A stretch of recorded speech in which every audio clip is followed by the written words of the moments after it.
changes in January by going to veganism. I spent about a month being a vegan, and then I thought I probably needed to just make sure I'm getting all the nutrients I needed by adding fish. Now, I grew up in the Midwest, and I've never liked fish, and my mother didn't cook fish. And then soon after I was married, I moved to Massachusetts, and we lived on the coast north of Boston for 10 years. So I could get fresh fish, like really right off of the dock. And I asked the fishwives how best to cook fish so that I would like it. And I tried it, and to be honest, I still didn't like it. So I've spent most of my adult not eating fish and not liking fish. But a while back, almost 2 years ago, I visited my cousin in Alaska, and we went to Homer and ate in a restaurant there, right on the water. I had salmon that was fresh caught that day, cleaned on the dock, and then grilled in the restaurant, and it was so good. I had never had wild caught salmon before. I don't even know if I've had any salmon before. Maybe salmon in a can, I don't know. But that salmon was really good. So then in January, or February, I guess, when I decided to add fish to my diet, I decided that I would splurge and order wild-caught salmon from Alaska. Wild-caught salmon is healthier fish than farmed salmon, although if you can only get farmed salmon, then that's good too, the salmon in the grocery store. I think most of that is farmed. But I am the only one eating this fish, so I thought I could spend a little bit of money and get the wild caught shipped to me from Alaska. I use a company called Wild for Salmon, and I'll show you the package in a minute. Salmon is good for you. I made a list here because it's very high in omega-3 fatty acids. It's high in vitamin B12, high in potassium, iron, and vitamin D, and probably a whole lot of other things. So I'll show you the package, and then I'm going to show you what I'm making for my supper tonight. My husband is gone, so I'm the only one home. I'm going to make roasted vegetables and pan-fried salmon. I ordered the salmon online from a company called Wild for Salmon. It's Wild Alaska Coho salmon. Coho salmon has a mild flavor and firm texture. It comes delivered to my door in about 6 vacuum-packed packages, flash frozen. Here are the vegetables. I have cauliflower, yellow and red pepper, a carrot,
Here are my vegetables. I'm going to just sprinkle a little bit of olive oil on them and some salt and pepper. I put it on a cookie sheet which has a piece of parchment paper on it.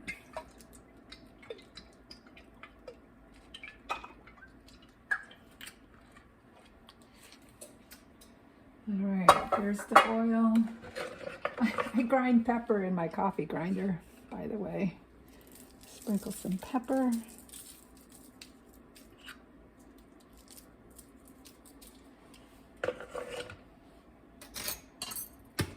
And then some salt. I use Redmond's real salt and earth salt, mineral salt.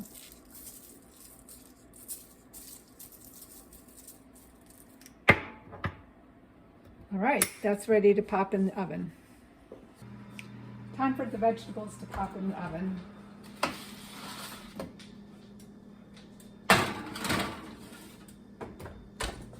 I'll set that for 10 minutes and then check on it. I've transferred the salmon to a plate and I'm going to put the spices on it. This is kind of a Cajun mix. I have garlic powder, salt, pepper, thyme, and smoked paprika in here. So let's go ahead and rub that in.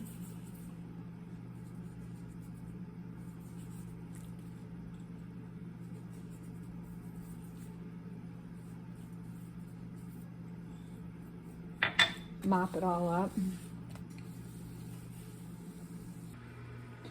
The pan is heating here on the stove. It's probably hot by now. I'm going to go ahead and put in just a little bit of olive oil.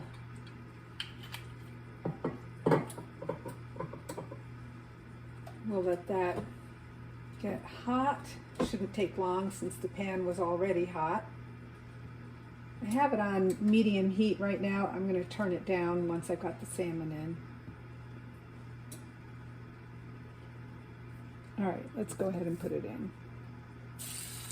Nice and sizzling. I put it skin side down. We want that skin nice and crispy.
Here's my supper.